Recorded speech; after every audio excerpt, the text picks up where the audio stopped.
Hello, everybody, and welcome back to Talk About the Show, where I, your host, Alex Brown, talk about whatever it is I want to talk about.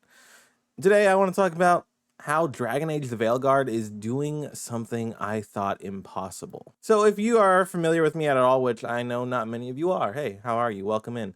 I've been a fan of Dragon Age since 2014 when Dragon Age Inquisition came out. Again, it's ridiculous that Dragon Age Inquisition was 10 years ago and The Veilguard is just now finally coming out. It's insane. Insane that we had to wait 10 years for a new entry. But that's besides the point. I initially played Dragon Age Origins and Dragon Age 2 leading into Dragon Age Inquisition way back in 2014 on Xbox 360. And yes, that does also include Dragon Age Inquisition. I played the Xbox 360 version of that because I was a little kid, I was a little 14-year-old. I should not have been playing those games. They're rated mature for people who are 17 and above, and yet I played them anyways. But that's not what we're here to talk about today. So yeah, I experienced those games on the 360 the way that God initially intended, as we all know. But as I have been ramping up in my replay of the franchise leading into the Veilguard, I came up against this wall that I just could not get past, and it is the fact that Dragon Age Inquisition on Xbox Series X runs at 900p. That's right. Not even 1080p. It's Sure, it reaches 60 frames per second thanks to backwards compatibility FPS boost on Xbox Series X, but it never had an Xbox One X enhancement, so it was stuck at 900p, which is how it ran on release on the Xbox One. Ridiculous. As Dragon Age Inquisition was around the corner on my replay of the entire franchise, I just opened up the game, dabbled around in it, and just to see what was up, and just to see how it plays, because it had been 10 years since I last played it, as we all know, and it was also on Xbox 360, so I wanted to see what it was like on the Xbox Series X, and I immediately was like, there is something wrong here. This is not crisp whatsoever. It's blurry. It looks bad. It is unplayable in this state on the Xbox Series X. I just over the years I've really gotten really dorky about resolution and frame rate stuff and things like that. But I've only ever played on consoles. Once I realized the limitations of Dragon Age Inquisition on Xbox Series X, I was like, what if I got it on PC? Because I bought it on PC. It was on sale for like $5. Why wouldn't I? I love it. I love the game. Maybe I'll play it on PC someday.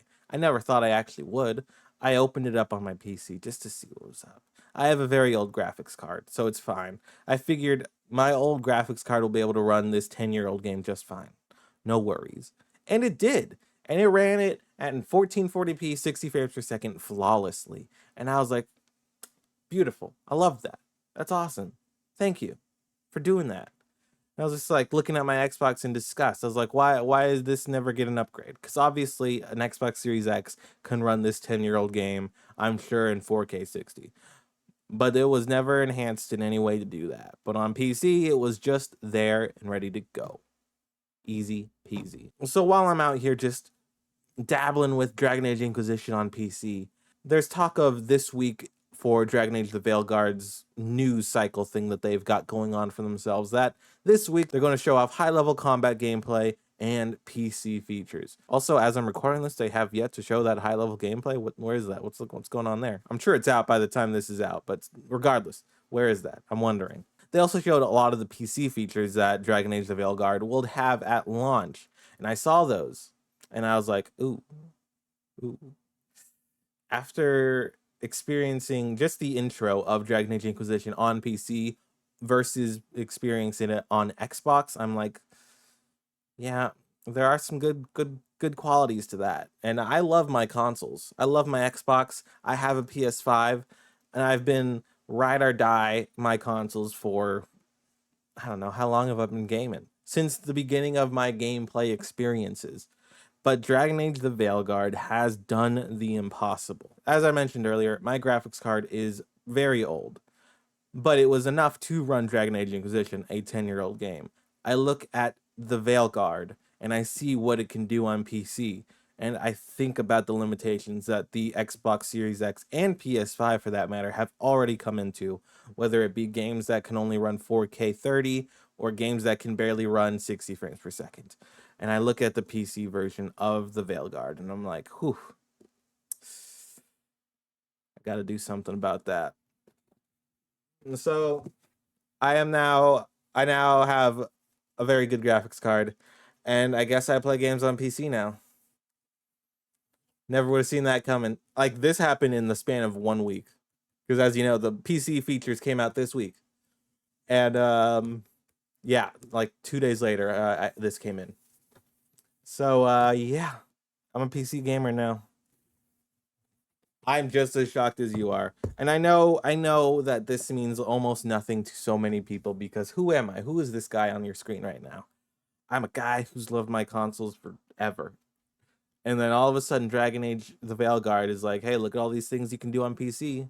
And I can go ahead and tell you right now, you will not be able to do that on an Xbox Series X or a PS5 for that matter. And I'm just like, I need the best experience for this game. And now I've leveled up my whole gaming experience, because as now that I have this 4070, the 40 series Nvidia cards have all of this upscaling technology that are just it's awesome. I was playing Starfield earlier. It runs like at 90 frames per second, 1440p, everything turned to ultra settings, and I plugged it into my TV.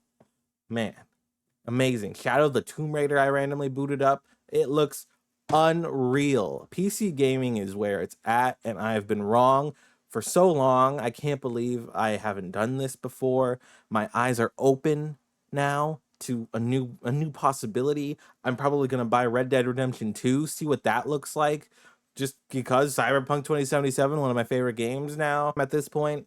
See what that's like, this path tracing thing that they're talking about with the super realistic reflections. Yeah, I'll buy it again to see what that's like. Will I play it all through again? Maybe. I don't know. I'm new, okay? Like, please be gentle to me, as I'm in a difficult time, a transitional period where I thought that gaming consoles were the way to go, the most simple way to play games. And honestly, all that it really took to get me to become a PC gamer is to realize you could just plug in a controller. You just plug in a controller and hook it up to your TV. And it's virtually the same experience as playing on a console, except it looks like 8 times better, and it runs 4 times as well. It's insane. Like, I look at my PS5 and my Xbox Series X now, and I'm like, you guys are scams. Those things cost $500 each, $1,000 for both of them, right? Plus tax and what have you. You take that $1,000, and if I just put it towards PC stuff, man, what a life, what a life, you know. And shout out to Xbox. All right, right, Xbox. I still love my Xbox. It'll still be there for certain games, I'm sure. And it's amazing that Xbox releases their games on PC day and date with all of this Nvidia RTX support and stuff. That's just going to make me still play Xbox games, but with the highest fidelity possible. And it's just a great time. It's a great time. So shout out to Dragon Age for opening my eyes to PC gaming. And it just seems to be the best way to play games. Who would have thought? So many people would have thought, but I wouldn't have thought. I wouldn't have believed you. I simply would not have believed you. But hey, that's it. That's all this episode was. I just wanted to talk about how Dragon Age The Veilguard has changed me fundamentally as a person and as a gamer.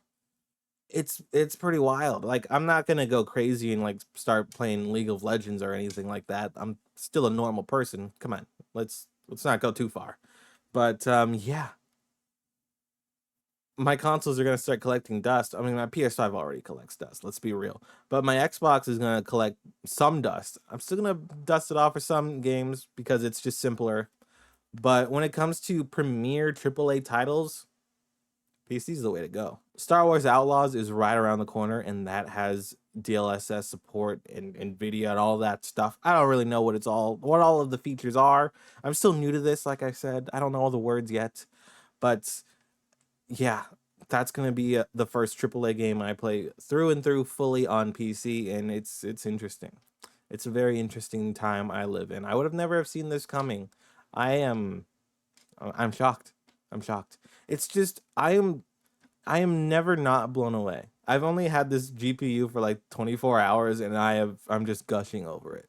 I'm never not blown away by every time I boot up a game. I booted up Control, flawless 60 frames per second, ray tracing, high quality everything, and it's just amazing. You know, and I think about that game on Xbox. You have to choose between ray tracing on or ray tracing off, and then you get your performance. Or it's just crazy that in consoles you have to pick performance or quality, and in PC you get both. Why didn't anyone tell me that? I can't believe this. My whole world has changed, and it's all thanks to Dragon Age The Veilguard. So thank you, Dragon Age The Veilguard, for changing my life for the better. I was blind, but you helped me see the way. I can't wait to play you on October 31st with all of those super cool PC features. Because I'm playing it on PC. Plugging it into my TV. Have a great time. But yeah, that's it. Thanks for stopping by. If you did, that was a really personal. That ended up being like a really personal episode of Talk About, more so a life update rather than anything to talk about with Dragon Age. The like I mentioned earlier, the high level combat isn't out yet, so I really thought that I would have done a video on that by now, but it's not out. So I can't do a video on what's not out. So this won't be the only Dragon Age video you'll get from me in the next time in this period of time. I'm sure whenever that comes out, I will cover it as well. But until it is, this is what you get, because I want to talk about Dragon Age some more. But yeah, yeah. Until next time, as always, stay safe and play some video games.